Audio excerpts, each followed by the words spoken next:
Olá, gente, tudo bem? Então, continuando aqui com o nosso programa de aulas, certo? Na última aula nós falamos sobre o imposto INSS, certo? Que é um imposto que ele é obrigação da colaboração, do pagamento desse imposto, é obrigação totalmente do empregado, ou seja, o empregado não pode escolher se quer ou não pagar esse imposto. Ele é um imposto oneroso, certo? Que é em forma de dinheiro, e é compulsório, que é obrigatório, ou seja, o empregado não pode decidir se quer ou não pagar esse imposto, ele é obrigado a pagar o imposto. E esse imposto INSS ele é descontado diretamente do salário do empregado, ou seja, descontado diretamente em folha, quando o empregado recebe o seu pagamento, certo? Esse pagamento já vem com o desconto efetuado da alíquota a ser fixada, e nós vimos que essa alíquota ela varia de acordo ao salário do empregado. Ou seja, aqueles que ganham menos, o desconto é menos, a alíquota é menor. Aqueles que ganham mais, o desconto é maior, ou seja, a alíquota é maior. Agora, voltando aqui para o nosso conteúdo de hoje, que é o FGTS, Fundo de Garantia do Tempo de Serviço, a história já muda um pouco. Por quê? Enquanto o INSS, a obrigação do pagamento era do empregado, o FGTS, a obrigação de pagamento é da fonte pagadora, ou seja, a obrigação do pagamento é do empregador. O que isso quer dizer? Que esse FGTS não pode ser jamais descontado do salário do empregado.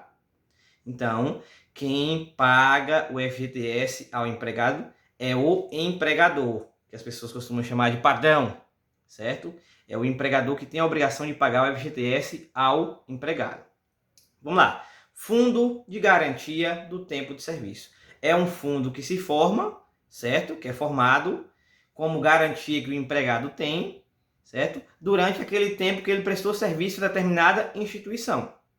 Então, esse fundo, ele se forma através disso aí. E aí a gente vem para o seguinte: Fundo de Garantia por Tempo de Serviço ou de Tempo de Serviço. É o benefício que ajuda o trabalhador a formar um patrimônio ou a compra da casa própria. Por quê, gente? Porque esse fundo de garantia, ele não pode ser sacado para qualquer finalidade, certo? Então, a finalidade do saque desse fundo de garantia, ela tem que ser justificável, tem que ser plausível, para que o empregado tenha direito a sacar esse fundo de garantia mediante alguns procedimentos que a gente vai ver mais detalhadamente um pouco à frente, certo? E aí o que nós temos? Nós temos o seguinte: nós já entendemos o que é o fundo de garantia. Você tem um fundo que é formado para garantir algo, certo? Algum patrimônio para o trabalhador pelo tempo que ele prestou serviço àquela empresa. E aí ele pode também solicitar o saque para a compra da casa própria ou para algum outro benefício que ele venha a ter necessidade ou desejo, certo? Então vamos lá. O que é o FGTS? O Fundo de Garantia de Tempo de Serviço foi criado com o objetivo de proteger o trabalhador demitido sem justa causa. Primeiro ponto a se observar isso aí. Nós temos dois tipos de demissão a priori, certo? Que são as mais comuns: demissão por justa causa, quando o próprio empregado provoca essa demissão, ou seja, como é que ele provoca? Ele vem cometendo ações, certo? Que desencadeiam a sua demissão, desencadeiam que o empregador tem o direito de demiti-lo por justa causa, ou seja, por ações que ele provocou, que ele executou, que criou essa demissão por justa causa. E a demissão sem justa causa, como que é? O empregador, ele pode não ter motivo nenhum para demitir, mas ele quer demitir, porque ele é simplesmente seu empregador, ele é simplesmente seu patrão, então ele pode decidir a qualquer momento se ele demite ou não. Caso ele não tenha motivo algum justificável para fazer essa demissão, a demissão se caracteriza por demissão sem justa causa, não teve uma causa plausível, mas ele pode muito bem demitir. Mediante a abertura de uma conta vinculada ao contrato de trabalho. Então vamos lá. Todo e qualquer empregado, quando ele é contratado, a nossa legislação é bem clara e diz que quando o empregado é contratado para executar qualquer função, o primeiro contrato se chama contrato de experiência. Ou seja, o que significa dizer isso aí? Esse contrato de experiência ele tem validade máxima de 90 dias, ou seja, 3 meses. Como que as empresas fazem? Elas geralmente fracionam esse contrato em duas partes. Contrato do empregado por 45 dias e caso caso deseje continuar com o empregado, renova por mais 45 dias, findando aí os 90 dias, ou seja, 3 meses. Certo? Não significa que contratou o empregado por experiência e tem que obrigatoriamente demitir somente ao final dos 3 meses. Não. Pode ser demitido até 3 meses. Então, a qualquer tempo, certo? Pode ser demitido. E aí, o que acontece? Caso o empregador, findado esse contrato de experiência, que tem duração de 3 meses, decida continuar com o empregado, o que acontece? Ele vai formalizar um novo contrato, certo? Que esse contrato ele se formaliza automaticamente. Aí o empregador vai decidir, quero continuar com o empregado por um tempo determinado. Aí será formalizado um contrato de trabalho por tempo determinado. Por que tempo determinado? Porque terá uma data de início e uma data de final do contrato, certo? Outra possibilidade é, findado o contrato de trabalho de experiência, o empregador decidir continuar com o empregado, e aí o que acontece? Por um tempo indeterminado. Não sei, ele pode ser demitido amanhã, daqui a um mês, daqui a 10 anos, daqui a um ano, ou pode se aposentar na empresa. Nesse caso, o modelo de contrato de trabalho é contrato de trabalho por tempo indeterminado. Só tem uma data de início, não tem uma data de término desse contrato, certo? Mas a partir do momento em que o empregador contratou o empregado, certo, para executar determinada função mediante contrato de trabalho por experiência, já tem a obrigatoriedade de assinar a carteira, certo, do empregado, e também ao mesmo momento está dizendo lá, ó, abrir uma conta FGTS em nome desse funcionário, onde na Caixa Econômica Federal, certo? Então, assinou a carteira, assinou o contrato, assinou a carteira, a obrigatoriedade do empregador é de abrir uma conta FGTS em nome desse empregado na Caixa Econômica Federal. Para que essa conta? Para que o empregado receba os seus direitos referente ao FGTS. E como que isso funciona? Vamos lá. No início de cada mês, os empregadores depositam em contas abertas na Caixa em nome do empregado, tá vendo? A conta que ele abriu lá quando contratou o empregado, o correspondente a 8% do salário de cada funcionário. Ah, mas é 8%, e aí? Vai depender, vamos lá, atrelar o pensamento ao nosso conteúdo anterior. A fixação da alíquota para a cobrança do INSS era de acordo com o salário, certo? Do FGTS, a alíquota não muda, é 8%. Mas se o salário mudar, lógico que o valor também vai mudar. 8% de R$1.000 não é a mesma coisa do que 8% de R$5.000, certo? Então lá, o empregador tem a obrigação de depositar nessa conta que ele abriu em nome do empregado lá na Caixa Econômica Federal, certo? O correspondente a 8% do salário desse funcionário, certo? E aí o FGTS é constituído pelo total desses depósitos mensais. O que nós temos que entender? Contratou o empregado, abriu a conta, aí chama-se conta ativa. Por que conta ativa? Porque todos os meses está ali depositando esse valor. Caso o empregado venha a se desvincular da empresa, caso aconteça a demissão desse empregado, aí no momento que homologar, ou seja, que bater o martelo, que fechar essa demissão, certo? A conta se encerra. Aí a conta fica o quê? Inativa. Por isso que nós ouvimos muito falar nos noticiários, nos jornais, que é muito importante nós assistirmos, que o governo está liberando mais um lote de pagamento das contas inativas do FGTS. Ou seja, um indivíduo que trabalhou em determinada empresa, determinado período, e aí saiu daquela empresa, a conta se encerrou, ou seja, fechou, mas o dinheiro ficou lá, certo? Então a conta inativa só fica inativa a partir do momento em que o indivíduo é demitido da empresa, certo? Então o FGTS é formado por esses depósitos que são feitos durante todo esse período em que o empregado se manteve trabalhando naquela instituição. O que vem dizer a isso? Referente a 8% do salário do empregado que é depositado em cada mês. Ah, mas qual o prazo que o empregador tem para efetuar esse depósito? Vamos lá. Todo trabalhador brasileiro com contrato de trabalho formal, ou seja, contrato de trabalho formal registrado, regido pela CLT, Consolidação das Leis de Trabalhos, também portadores rurais temporários, avulsos, tem direito ao FGTS, que é esse 8% do salário do empregado.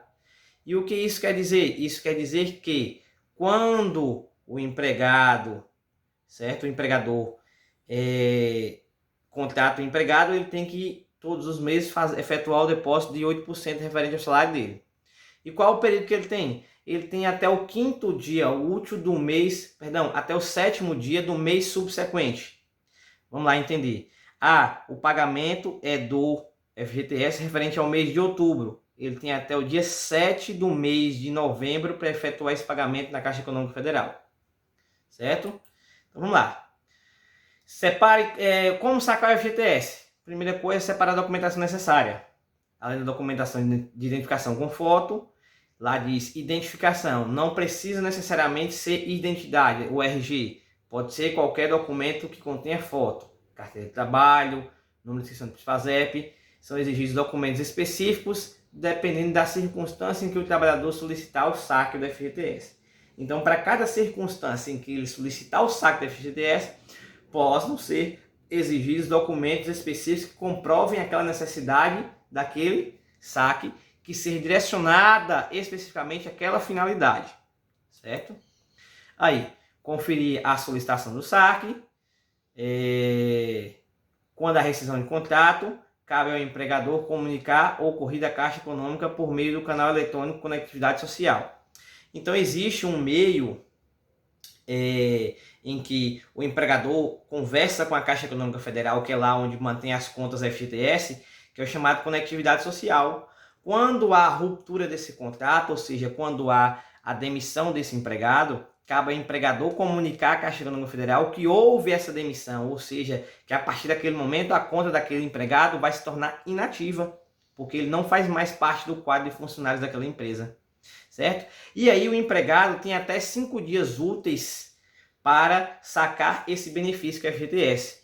Passou desse período, ele não pode mais sacar. Ele só poderá sacar quando o governo liberar o saque de contas inativas do FGTS. O dinheiro continua lá, na conta dele, mas ele não pode sacar, porque ele perdeu o prazo especificado pela lei, certo? E aí o que acontece? O empregado foi demitido dessa empresa, essa conta ficou inativa. O dinheiro está lá na conta dele, mas como inativa. Ele passou a trabalhar em outra empresa, a outra empresa irá fazer o mesmo procedimento. Abrir uma conta FGTS em nome desse empregado e começar a depositar os valores referentes ao FGTS. O que o empregado pode solicitar ao seu empregador, que esse empregador pode fazer? Fazer a vinculação dessas contas, daquela conta que era inativa, certo? Que ele trabalhou na empresa anterior, com essa nova conta. Para quê? Para que os valores sejam vinculados, fiquem todos juntos, para que não fiquem 2 contas ou 3 e por aí vai, certo? Então o empregador pode solicitar isso, o empregado pode solicitar isso ao seu empregador, para que o empregador faça esse procedimento. Sacar o saldo do FGTS, o saque do valor é igual ou inferior a R$ 1.500, pode ser feito nas unidades lotéricas, correspondência caixa aqui, e se o valor for superior a esse valor de R$ 1.500, certo? Tem que ser exclusivamente na Caixa Econômica Federal, porque é a entidade mantenedora dessas contas FGTS. Então, esse é o procedimento que deve se fazer todo e qualquer empregado no momento de sacar o FGTS. Vale ressaltar que o empregado deve conferir todos os meses o seu lerite, certo? O que é o lerite conta-cheque, para saber se não está sendo descontado do salário dele o valor referente ao FGTS, que é uma obrigação patronal, uma obrigação da instituição pagar. Caso esteja descontando, ele pode legalmente reclamar e dizer que está sendo lesado por aquela empresa, por aquele empregador. Como que ele consegue descobrir também se esses valores são repassados à sua conta FGTS? Ele pode entrar em contato com a Caixa Econômica Federal através do seu número de PIS/PASEP, certo? Apresentando a sua carteira de trabalho, que já é um documento de identificação, certo? E aí solicitar o extrato de pagamento do FGTS, para saber se a instituição realmente está repassando o FGTS. E aí o que acontece? O que muitas empresas costumam fazer é não repassar esse FGTS para a conta do empregado. E aí o empregado depois tem alguns danos, certo? Pode recorrer judicialmente, mas a gente sabe que a nossa justiça é muito morosa, ou seja, demorada, e muitas vezes ela costuma beneficiar sim a parte do empregador, principalmente por legislações vigentes na atualidade, que esperamos que isso mude, certo? Ele pode muito bem ser lesado, o empregado, certo? Então os procedimentos são esses referente ao FGTS. Basta o empregado saber que o FGTS é um fundo que é constituído para garantir, certo, que ele tem algum patrimônio quando se desvincular daquela empresa, e que esse fundo ele é constituído obrigatoriamente pela parte patronal, ou seja, o empregador é quem tem a obrigação de depositar na conta aberta na Caixa Econômica Federal, em nome desse trabalhador, todos os meses 8% referente ao salário desse empregado, certo? Que esse fundo, que esse valor não pode ser jamais descontado do salário do empregado. E aí, basta ter mais acesso a informações referentes, porque cada caso é um caso, certo? Vai depender, como a gente falou que da demissão foi por justa causa, foi sem justa causa. Eu quero utilizar o saque para fazer o quê? Então, para cada caso existe documentos específicos e situações específicas que devem ser analisadas caso a caso. Não é regra geral. A regra geral é que o empregado tem direito e que o empregador tem a obrigação de efetuar o depósito, certo? Então, aqui, quando o empregado perde o prazo de saque desse FGTS, a conta está lá inativa, ele não pode mais sacar, mas o dinheiro continua na conta dele, em nome dele. O que acontece? De tempos em tempos, o governo libera o saque desse valor do FGTS das contas inativas. E esse saque é feito por meio de calendário, certo? Porque são muitas pessoas, e aí se for liberar tudo ao mesmo tempo, começa a tumultuar. Então, como que é feito esse saque? Vamos lá. Esse saque é feito através de um calendário. Aqui tem, por exemplo, o calendário do ano 2017, certo? Tá dizendo assim, e geralmente é dessa forma mesmo, de mês a mês, certo? E eles vão ver os meses que tem o maior quantitativo de pessoas. Quando os meses têm o maior quantitativo de pessoas, para realizar esse saque, ele diminui a quantidade de meses. 2 meses, por exemplo, lá, janeiro e fevereiro. Quando a quantidade é menor, março, abril e maio, aí tem um período. Junho, julho, agosto, setembro, outubro, novembro, dezembro, tem um período. Então, quando para o empregado sacar o valor que tem na conta inativa do FGTS, é feito um calendário, certo? E esse calendário é divulgado sempre nas redes sociais, na página da Caixa Econômica Federal, também nos noticiários de televisão, quando anunciam que será feito o pagamento desse valor, para que o empregado, esteja ciente de qual o período que ele deve efetuar o saque, para que ele também não possa perder novamente esse período, certo? Então aqui foram algumas considerações sobre o que nós temos referente a esse fundo que é o FGTS, certo? E o que eu sempre digo para vocês, sempre recorram a outros meios, a outras fontes de conhecimento para ampliar o conhecimento de vocês, certo? Porque é bastante importante, principalmente para quem já está dentro do mercado de trabalho e para quem ainda vai entrar no mercado de trabalho, saber de quais são todos os seus direitos e quais são todas as suas obrigações, para que assim possa haver uma relação de cumplicidade com a instituição em que você trabalha. Então aqui fica o nosso conteúdo de FGTS, teremos também atividade para que vocês possam resolver, certo? E essas atividades possivelmente serão referentes a cálculo, certo? Mesclar cálculo com um pouco de teoria para que vocês possam aí estar buscando também outras fontes de conhecimento para absorver e responder a atividade. Então teremos essa videoaula, teremos esse material que está sendo exposto em PowerPoint e atividade para resolução. Então aqui fica um forte abraço, até a correção, bons estudos.